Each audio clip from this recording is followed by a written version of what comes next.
नमस्कार आदाब, आप सभी का एक बार फिर से स्वागत है आपके छोटे से प्लेटफॉर्म के ऊपर, जहां मैं आप सभी के लिए बीबीए बीकॉम और बीकॉम ऑनर से जुड़ा हुआ कंटेंट लाता रहता हूं। आज का वीडियो हर एक स्टूडेंट के लिए बेहद यूजफुल रहने वाला है, जिनके सिलेबस में कॉस्ट अकाउंटिंग इंक्लूड किया गया है। अगर आप हिंदुस्तान की किसी भी यूनिवर्सिटी से बिलोंग करते हैं और आपके सिलेबस में कॉस्ट अकाउंटिंग सब्जेक्ट है, तो आप सभी के लिए ये वीडियो बेहद यूजफुल रहने वाला है। देखिए, जैसा कि मैंने आपको कहा था, मैंने जब कॉस्ट अकाउंटिंग की सिलेबस वाली वीडियो आप सभी के साथ डिस्कस की थी और मैंने एक वीडियो अपलोड किया था जहां पे मैंने आपको कंप्लीट 1 मंथ में, करीब फेब मंथ तक मैंने आपसे प्रॉमिस किया था कि हम पूरा का पूरा कॉस्ट अकाउंटिंग अपने इस चैनल पे कंप्लीट करने वाले हैं। ठीक है, जिसी प्रोसेस को कंटिन्यू करते हुए, उसी प्लेलिस्ट को कंटिन्यू करते हुए, हालांकि मैंने जो आपका पहला चैप्टर है, इंट्रोडक्शन चैप्टर कॉस्ट अकाउंटिंग के अंदर, उसका वन शॉट वीडियो अपलोड कर दिया था। लेकिन वन शॉट वीडियो जब मैंने दोबारा से रिव्यू किया तो वो आपका एग्जामिनेशन के लिहाज से तो बेहतर वीडियो है,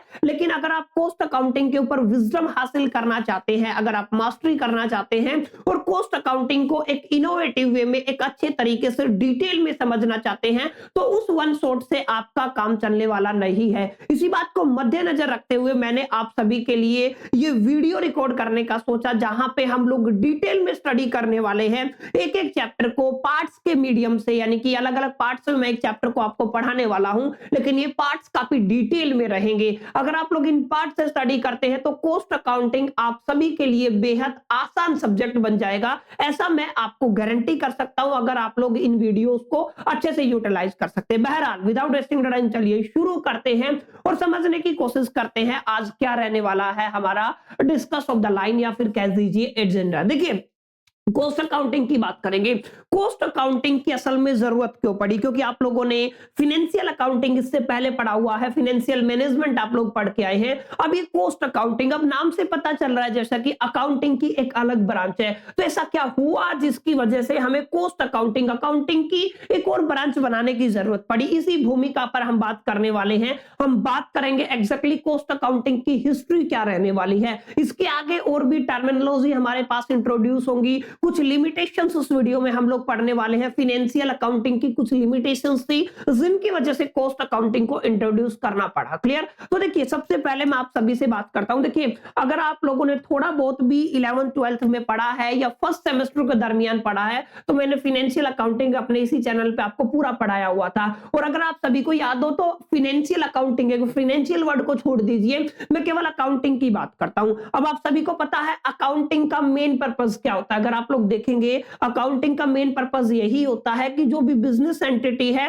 उस बिजनेस एंटिटी के लिए कुछ यूजर्स होते हैं। आप सभी ने पढ़ा होगा, इंटरनल यूजर्स होते हैं और एक्सटर्नल यूजर्स होते हैं। उन सभी को जरूरत पड़ती है उस बिजनेस एंटिटी के बिजनेस मॉड्यूल को समझने के लिए कि उसकी एग्जैक्टिव फाइनेंशियल स्टेटमेंट क्या है, फाइनेंशियल इंफॉर्मेशन क्या रहने वाली है। क्लियर? तो ये जो टर्मिनोलॉजी है कि जो फाइनेंशियल इंफॉर्मेशन प्रोवाइड करने का जो काम है, ये किसका रहता है? ये बेसिकली अकाउंटिंग का रहता है, ताकि जितने भी आपके इंटरनल और एक्सटर्नल यूजर्स हैं, वो इस इंफॉर्मेशन को यूज करके अपना डिसीजन बना सके। क्लियर? तो यहां पे एक छोटी सी बात मैंने आपको बताई। अगर मैं केवल अकाउंटिंग की बात करता हूं, ठीक है ना, अगर आप लोगों ने ध्यान दिया हो तो अगर आप लोग देखेंगे कि अकाउंटिंग की, अगर हम केवल और केवल अकाउंटिंग की बात करते हैं, तो अकाउंटिंग के अंदर एक बेसिक बात क्या निकल के आई? एक बेसिक बात ये निकल के आई कि अकाउंटिंग का प्राइमरी जो फोकस रहता है, अकाउंटिंग का जो प्राइमरी मोटिव रहता है, वो प्रोवाइड करना होता है। क्लियर है? क्या प्रोवाइड करना होता है? ध्यान से समझना, प्रोवाइड फाइनेंशियल इंफॉर्मेशन। ध्यान से समझना, क्या बोला है मैंने आपको बोला है फाइनेंशियल इंफॉर्मेशन। क्लियर है?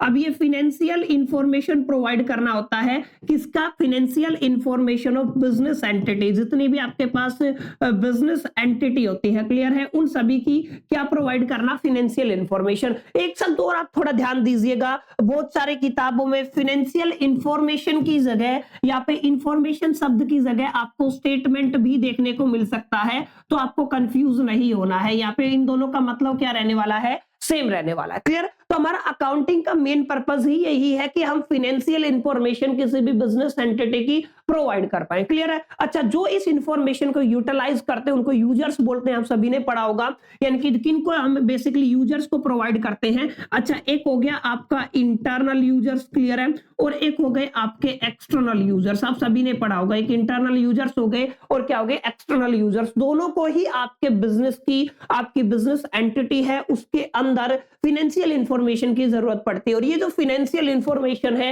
ये कहां से निकल के आती है माय डियर फ्रेंड्स? ये अकाउंटिंग से निकल के आती है। क्लियर? तो ये एक बेसिक बात थी जो अकाउंटिंग के ऊपर है। अभी इसके अलग अलग पार्ट्स हो गए, जैसे फाइनेंशियल अकाउंटिंग हो गया, इसके बाद आपका कॉस्ट अकाउंटिंग इंट्रोड्यूस हुआ था, मैं उस पर भी आऊंगा। लेकिन जो बातें मैं आपको समझाने की कोशिश कर रहा हूं प्राइमरीली आप उस पर फोकस कीजिए। क्लियर? आई होप कि ये वाली बात आपको समझ में आ गई होगी कि अकाउंटिंग का मेन मोटिव क्या रहने वाला। क्लियर? अकाउंटिंग से जब थोड़ा आगे बढ़ते हैं, यूजर्स की बात क्लियर होगी, अकाउंटिंग की बात क्लियर होगी। अब आपको यहां पे देखना है कि मैंने एक शब्द बोला है फाइनेंशियल इंफॉर्मेशन या फाइनेंशियल स्टेटमेंट। मैं लिख देता हूं एक बार। यहां पे दूसरा शब्द आपके पास क्या आया है? हमने बोला है यहां पे एक शब्द है आपका फाइनेंशियल इंफॉर्मेशन। तो आप लोग इसको फाइनेंशियल इंफॉर्मेशन भी बोल सकते हो या आप लोग इसको बोल सकते हो फाइनेंशियल स्टेटमेंट। अब ये क्या चीज है? देखिए, कोई भी बिजनेस एंटिटी होती है माय डियर फ्रेंड्स, उस बिजनेस एंटिटी की एग्जैक्ट पोजीशन को पता लगाने के लिए कुछ स्टेटमेंट्स का इस्तेमाल किया जाता है, कुछ बुक्स ऑफ अकाउंट का इस्तेमाल किया जाता है,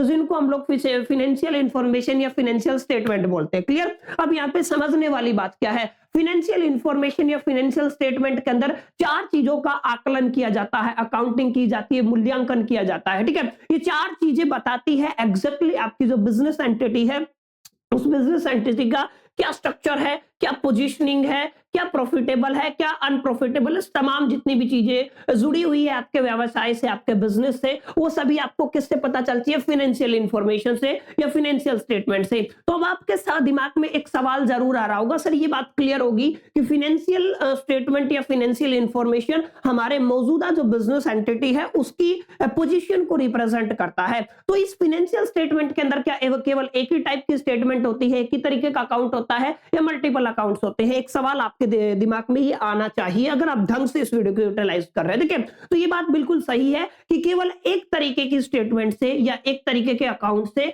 आप लोग ये आइडिया नहीं लगा सकते, इस चीज को प्रेडिक्ट नहीं कर सकते हैं कि exact positioning of your business entity की क्या रहती है। क्लियर? तो यहां पे अगर आप ध्यान से देखेंगे तो 4 चीजें इंक्लूड की गई है आपकी फाइनेंशियल स्टेटमेंट या आप कह दीजिए फाइनेंशियल इंफॉर्मेशन के अंदर। अगर आपसे पूछा जाता है या आपको पता होना चाहिए, जो भी आपकी फाइनेंशियल इंफॉर्मेशन या फाइनेंशियल स्टेटमेंट है, यहाँ पे 4 चीजें इंक्लूड होती है। समझ गए? सर 4 चीजों में सबसे पहले हम लोग ध्यान से देखना, हम पहले बात करते हैं P&L अकाउंट की। ये सबसे पहला आपका अकाउंट रहता है। क्लियर?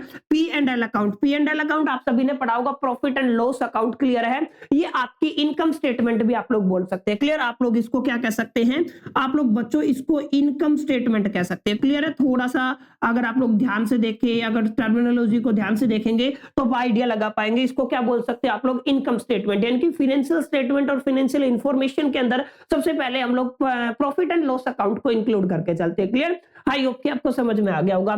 सेकंड हम लोग बात करते हैं यहाँ पे बी सीट की। बी सीट का मतलब होता है आपका बैलेंस शीट। आप सभी ने पढ़ा होगा जो बैलेंस शीट है, जहां पे हम लोग बेसिकली एसेट्स और लायबिलिटीज की बात करते हैं। Assets and liability of your business entity. यहाँ पे एसेट्स और लायबिलिटी की बात करते हैं। इसको हम लोग बोलते हैं, एक और नाम से जाना जाता है, बेसिकली इसको पोजीशन स्टेटमेंट के नाम से जानते हैं। ठीक है ना? तो आप लोग क्या कह सकते हैं? इसको हम लोगों ने बोला पोजीशन स्टेटमेंट। क्लियर? तो फाइनेंशियल इंफॉर्मेशन के अंदर दूसरी जो स्टेटमेंट रहती है बच्चों, वो कौन सी रहती है? आपकी बैलेंस शीट रहती है।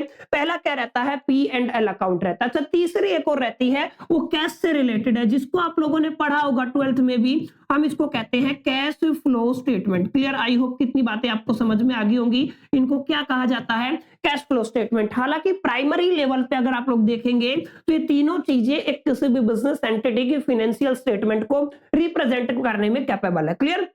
2-3 चीजें मैंने आपको बताई। प्राइमरी लेवल पे फाइनेंशियल इंफॉर्मेशन के अंदर P&L अकाउंट आता है, जिसको आप लोग इनकम स्टेटमेंट भी बोल सकते हैं। बैलेंस शीट आता है, जिसको आप लोग पोजीशन स्टेटमेंट भी बोल सकते हैं।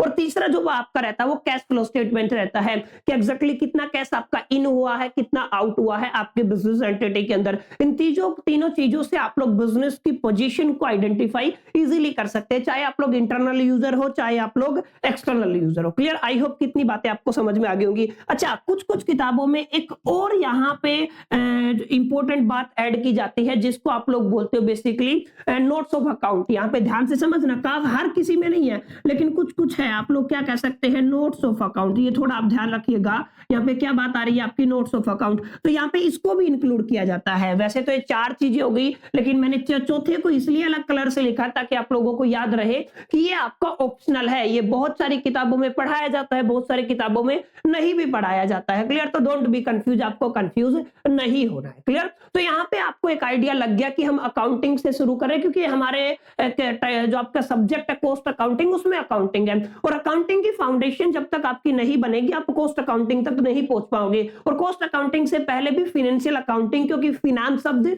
अपने आप में इंपॉर्टेंस है। ठीक है? तो ये आपकी कुछ बुनियादी बातें हैं जिनको बच्चों अगर आप लोग कवर करते हैं तो ही आप लोग इस चीज के एक रिजल्ट तक पहुंच पाते हैं। क्लियर? आई होप कि इतनी बातें आपको समझ में आई होंगी। चलिए, इतनी बातें अगर आपको समझ में आ गई तो एक क्लैरिटी मिल गई होगी कि फाइनेंशियल इंफॉर्मेशन या फाइनेंशियल स्टेटमेंट का अपने आप में क्या मीनिंग होता है। क्लियर? अब यहाँ पे 2 बातें मैं आपसे करने वाला हूं। पहला मैं मैनेजमेंट की बात करूंगा, दूसरा मैं इंटरनल पार्टीज की बात करूंगा। ठीक है? अब मैनेजमेंट और इंटरनल पार्टी जो ऐसे आप लोग ऑर्गेनाइजेशन के मेंबर्स बोल सकते हैं। देखिए, मैंने क्या बोला, मैंने 2 शब्द आपको दिए हैं। पहला मैंने अल्फाबेट क्या बोला है, पहला बोला है मैंने मैनेजमेंट को। क्लियर? तो यहाँ पे एक अलग कॉन्सेप्ट शुरू कर रहा हूं मैं, ध्यान से समझना, मैं बात कर रहा हूं मैनेजमेंट की। क्लियर? एक तो हो गया आपका मैनेजमेंट, या फिर दूसरा क्या हो सकता है, दूसरा आपका इंटरनल पार्टीज हो सकती है। ध्यान से समझना मैं किसकी बात कर रहा हूं, आपका इंटरनल पार्टीज की। क्लियर है? ये आपके 2 ऐसे मेंबर हैं या 2 ऐसी चीजें हैं जिनको आपको बेसिकली,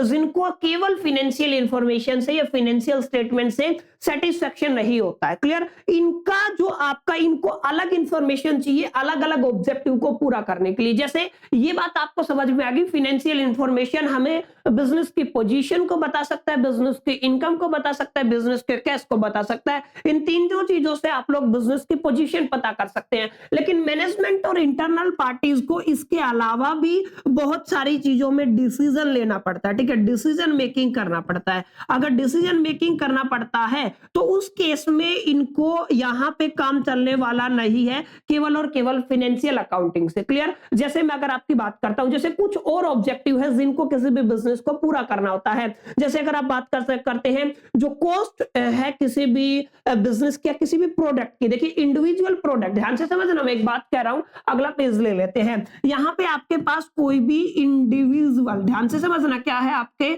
इंडिविजुअल प्रोडक्ट है। क्लियर है? इस इंडिविजुअल प्रोडक्ट का कॉस्ट क्या रहने वाला है और ये कितना प्रॉफिटेबल है। ध्यान से समझना, ये कितना आपका प्रॉफिटेबल है। ये 2 बातें मैंने आपको बताई। पहला क्या बताया, इंडिविजुअल प्रोडक्ट। ठीक है? इंडिविजुअल प्रोडक्ट का एग्जैक्टली कॉस्ट असर्टेनमेंट करना होता है, यानी कि अनुमान लगाना होता है। ठीक है? असर्टेनमेंट, ध्यान से समझना, क्या बोला मैंने, असर्टेनमेंट। ठीक है? इसको आप लोग क्या कहते हो, अनुमान लगाना। ये थोड़ा शब्द है, ध्यान रखना। ठीक है? अनुमान लगाना। तो जब भी आप लोग कोई भी धंधा करते हैं और आप अपने प्रोडक्ट का कॉस्ट असर्टेनमेंट कर रहे थे, जब आप कॉस्ट असर्टेनमेंट करते हैं तो इस केस में आपको ना बैलेंस शीट की जरूरत होती है, ना इनकम स्टेटमेंट की जरूरत होती है, ना कैश फ्लो स्टेटमेंट की जरूरत होती है। तो यहां पे आपको जरूरत होती है किसी और ही अकाउंटिंग की, जिसका नाम होता है कॉस्ट अकाउंटिंग। क्लियर? तो पहला आपको दिमाग में आ गया होगा कि कॉस्ट अकाउंटिंग हमें क्यों जरूरी है। क्लियर? तो यहां पे अगर आप इंडिविजुअल प्रोडक्ट की बात करते हैं, उसके कॉस्ट की असर्टेनमेंट की बात करते हैं, उसके कॉस्ट की प्रॉफिटेबिलिटी की बात करते हैं, कितना प्रॉफिटेबल है, तो इस केस में हमें जरूरत पड़ी किसकी, एक और अकाउंटिंग की, जिसको क्या कहते हो आप लोग, cost accounting. Clear? I hope कि पहली बात आपको समझ में आई होगी। ठीक है? ये तो एक रीजन हुआ। अब दूसरी बात आपको समझनी ये है कि अब जब कॉस्ट है तो कई बार हमें कॉस्ट कंट्रोलिंग करने की जरूरत होती है। ध्यान से समझना, क्या बोला मैंने, हमें क्या करने की जरूरत होती है, हमें कॉस्ट कंट्रोलिंग करने की जरूरत होती है।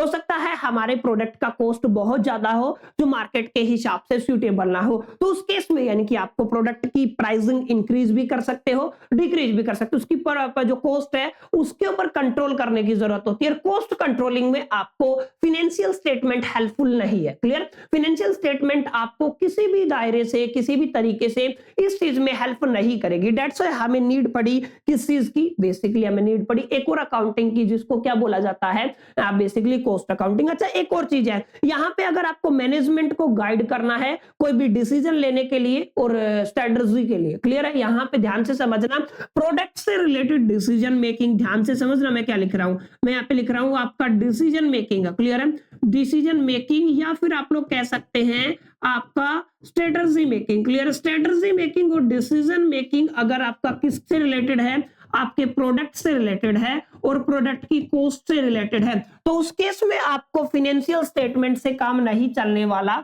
उस केस में आपको जरूरत पड़ेगी माय डियर फ्रेंड्स किसकी, आपको एक और तरीके की अकाउंटिंग की जरूरत पड़ती है, जिसको आप लोग क्या बोलते हो, कॉस्ट। क्लियर, आई होप कितनी बातें आपको समझ में आ गई होंगी कि कॉस्ट अकाउंटिंग में असल में क्या रहने वाला है। अच्छा, किसी भी बिजनेस के अंदर, किसी भी ऑर्गेनाइजेशन के अंदर अलग अलग डिपार्टमेंट काम करते हैं, ठीक है, तो अलग अलग डिपार्टमेंट के अंदर कंपैरिजन की जरूरत होती है, ठीक है ना, तो डिफरेंट डिपार्टमेंट जो आपके होते हैं किसी भी ऑर्गेनाइजेशन के अंदर, ठीक है ना, तो मैं किसकी बात कर रहा हूँ, डिफरेंट डिपार्टमेंट की बात कर रहा हूँ। हमें इन डिफरेंट डिपार्टमेंट के अंदर बच्चों क्या करना पड़ता है, हमें इनके अंदर कंपैरिजन करना पड़ता है, ठीक है, तो उस केस में आपको फाइनेंशियल स्टेटमेंट हेल्प नहीं करता है। उस केस में आपको बेसिकली एक नई अकाउंटिंग की जरूरत होती है, जिसको क्या बोलते हैं आप लोग, कॉस्ट अकाउंटिंग। इन सभी रीजंस की वजह से बच्चों हमें किसकी जरूरत पड़ी, कॉस्ट अकाउंटिंग की, और इन सभी रीजंस की वजह से ही आपका कॉस्ट अकाउंटिंग क्या हुआ, अस्तित्व में आया। क्लियर, आई होप कितनी बातें आपको समझ में आ गई होंगी कि असल में कॉस्ट अकाउंटिंग का अपना क्या मतलब रहता है, कॉस्ट अकाउंटिंग क्यों आपको पढ़ना चाहिए। क्लियर, आई होप कि ये सारी बातें आपको क्लियर होगी होंगी यहां तक। अब देखिए, अगर आप लोग थोड़ा आगे चलते हैं और कॉस्ट अकाउंटिंग के बारे में थोड़ा सा और पढ़ना शुरू करते हैं, तो एक इंपॉर्टेंट बात आती है बच्चों। वो इंपॉर्टेंट बात क्या है, ध्यान से समझना, मैं यहां पे आपको अभी डिटेल में समझाने वाला हूं। वो इंपॉर्टेंट फैक्टर है आपकी हिस्ट्री। हिस्ट्री का मतलब आप लोग कहते हैं जिसको इतिहास, अगर मैं यहां पे लिखूं तो क्या लिखेंगे हम लोग बात करेंगे हिस्ट्री की। हिस्ट्री का मतलब हम बेसिकली कॉस्ट अकाउंटिंग की हिस्ट्री की बात करते हैं। देखिए, कुछ इंपॉर्टेंट मुद्दे हैं जिनको मद्देनजर रखते हुए आपकी कॉस्ट अकाउंटिंग को इंट्रोड्यूस किया गया था। ये बातें मैं क्लियर कर चुका हूं, लेकिन अभी आपको समझना क्या है, समझना ये है, जैसे अगर मैं हिस्ट्री की बात करूं तो ये आपकी कॉस्ट अकाउंटिंग एक न्यू डिसिप्लिन के तरीके से एग्जिस्ट, पहले कॉस्ट अकाउंटिंग होता था लेकिन न्यू डिसिप्लिन की तरह नहीं होता था। मतलब अगर आप लोग ध्यान से देखेंगे, कब आपका इमर्ज होना स्टार्ट हुआ एज ए न्यू डिसिप्लिन की अगर आप लोग बात करते हैं, ठीक है, अगर न्यू डिसिप्लिन की टर्म में अगर आप लोग देखते हैं तो cost accounting basically earlier 20th century में आपका इजाद हुआ था, ठीक है। तो आप लोग क्या कह सकते हैं, आप लोग कह सकते हैं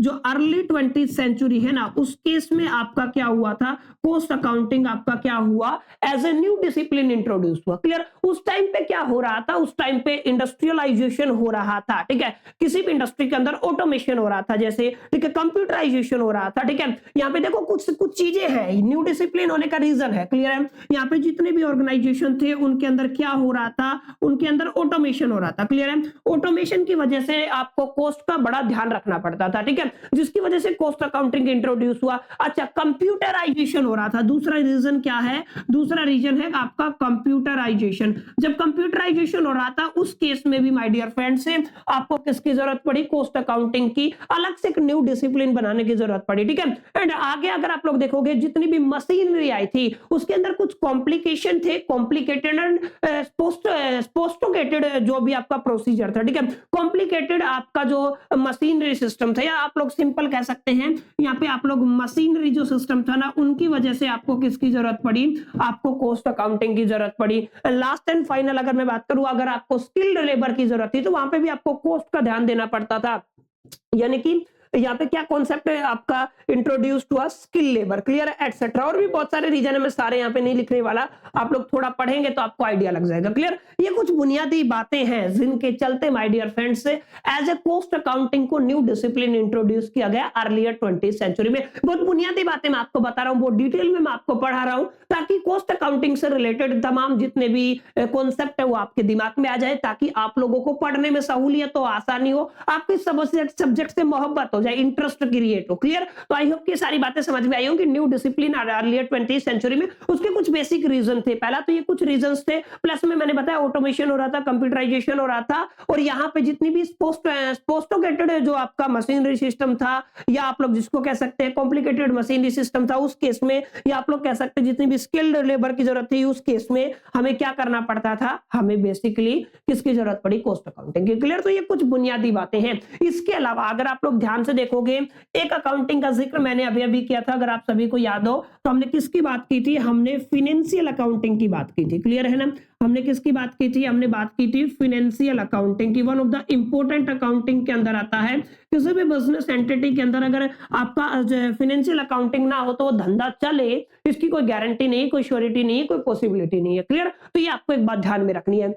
अब ये क्या बता रहा हूं, फाइनेंशियल अकाउंटिंग क्यों लिखा, फाइनेंशियल अकाउंटिंग की कुछ अपनी एक लिमिटेशन है। ध्यान से समझना मेरी बात, क्या बोल रहा हूं मैं, अपनी कुछ क्या है, लिमिटेशन है। जिन लिमिटेशन को एक बार पढ़ना जरूरी है, पढ़ने के बाद हम बात करेंगे हमने इनको स्टडी क्यों किया है, हमने पढ़ा क्यों। ज्यादा लेक्चर लंबा नहीं होगा, डोंट वरी, ठीक है ना। आई होप कितनी बातें आपको समझ में आई होगी कि जो आपके फाइनेंशियल अकाउंटिंग है उसकी लिमिटेशन क्या। देखिए, सबसे पहले लिमिटेशन की बात करूं तो आपको थोड़ा ध्यान में देना है। जब भी आप लोग फाइनेंशियल अकाउंटिंग की बात करते हैं तो फाइनेंशियल अकाउंटिंग आपका प्रॉफिट एंड लॉस तो रिवील करता है, ठीक है ना। यानी कि आपका P&L है आपका, यानी कि प्रॉफिट एंड लॉस को तो आपका क्या करता है, ये रिवील करता है, ठीक है ना। लेकिन ये जो प्रॉफिट एंड लॉस होता है ये आपके होल बिजनेस का होता है। क्लियर है? किसका होता है, ये आपके होल बिजनेस का होता है। अब ये क्या बात हुई सर, देखिए अलग अलग डिपार्टमेंट होते हैं, हर एक डिपार्टमेंट के अंदर कौन से बिजनेस का प्रॉफिट एंड लॉस कितना है ये बात आपका फाइनेंशियल अकाउंटिंग नहीं बताता है। आपके कंप्लीट बिजनेस का, होल बिजनेस का, कंप्लीट बिजनेस एंटिटी का प्रॉफिट एंड लॉस तो बता देता है, लेकिन इंडिविजुअलिटी का प्रॉफिट एंड लॉस यहां से पता नहीं चलता है। ये एक लिमिटेशन। क्लियर? तो ये आपकी पहली लिमिटेशन थी। अच्छा, दूसरा लिमिटेशन, ये प्रॉफिट एंड लॉस तो बताता है, लेकिन फाइनेंशियल अकाउंटिंग हमें ये नहीं बताता कि कौन सी एक्टिविटीज प्रॉफिटेबल है और कौन सी एक्टिविटी अनप्रॉफिटेबल है। यानी कि आप लोग यहां पे ये कह सकते हैं कि आपकी कुछ एक्टिविटी क्या है, प्रॉफिटेबल है, ठीक है, और कुछ एक्टिविटी कैसी है, अनप्रॉफिटेबल है। आई बात समझ में, क्या बोला मैंने, कुछ एक्टिविटी क्या है, प्रॉफिटेबल है, कुछ एक्टिविटी क्या है, अनप्रॉफिटेबल है, ठीक है। एक्टिविटीज को रिवील नहीं करता है, इस बात को आपको ध्यान में रखना, ठीक है। इसकी कोई इंफॉर्मेशन यहाँ पे नहीं होती है, एक बड़ा डिसएडवांटेज है, लिमिटेशन है, ठीक है ना। ये किसकी बात करें, फाइनेंशियल अकाउंटिंग की। जैसे पहले ये प्रॉफिट एंड लॉस को तो बताएगा, क्लियर, लेकिन प्रॉफिट एंड लॉस आपका कंप्लीट बिजनेस का बताएगा, इंडिविजुअलिटी डिपार्टमेंट का नहीं बताएगा। प्लस में हमने बात की कौन सी एक्टिविटी प्रॉफिटेबल है, कौन सी एक्टिविटी प्रॉफिटेबल नहीं है, इस चीज का यहाँ पे कोई भी आपका बेसिकली है, आपका क्या नहीं रहता, डिस्कशन नहीं रहता, एक्सप्लेनेशन नहीं रहता। इसके अलावा भी एक इंपॉर्टेंट बात है जिसको आपको ध्यान में रखना है, तीसरा ये है कि यहाँ पे रीजंस भी अवेलेबल नहीं होते हैं, रीजंस फॉर प्रॉफिटेबिलिटी, ठीक है ना। यानी कि आप लोग क्या कह सकते हैं, आपकी कौन सा एक्टिविटीज है या फिर किन रीजंस की वजह से आपका धंधा प्रॉफिटेबल या अनप्रॉफिटेबल रहा। क्लियर है? ये बात ध्यान रखनी है कि आपकी किन रीजंस की वजह से आपका धंधा क्या रहा, प्रॉफिटेबल रहा या अनप्रॉफिटेबल रहा। यहाँ पे रीजंस का भी एक्सप्लेनेशन नहीं हुआ, कौन सी एक्टिविटीज है जिनकी वजह से बिजनेस में प्रॉफिट आया या अनप्रॉफिटेबल रहा, इसका भी कोई यहाँ पे डिस्कशन नहीं होता है। सबसे बड़ी एक लिमिटेशन ये है माय डियर फ्रेंड्स, मैं यहीं पे लिख देता हूं। अगली चौथी लिमिटेशन है यहाँ पे, ये जो आपका है ना डेटा, वो आपको प्रोवाइड करता है historical data, note the current data. Clear है? ये क्या नहीं प्रोवाइड करता, आपका करंट डेटा प्रोवाइड नहीं करता, हिस्टोरिकल डेटा प्रेजेंट करता है, ठीक है।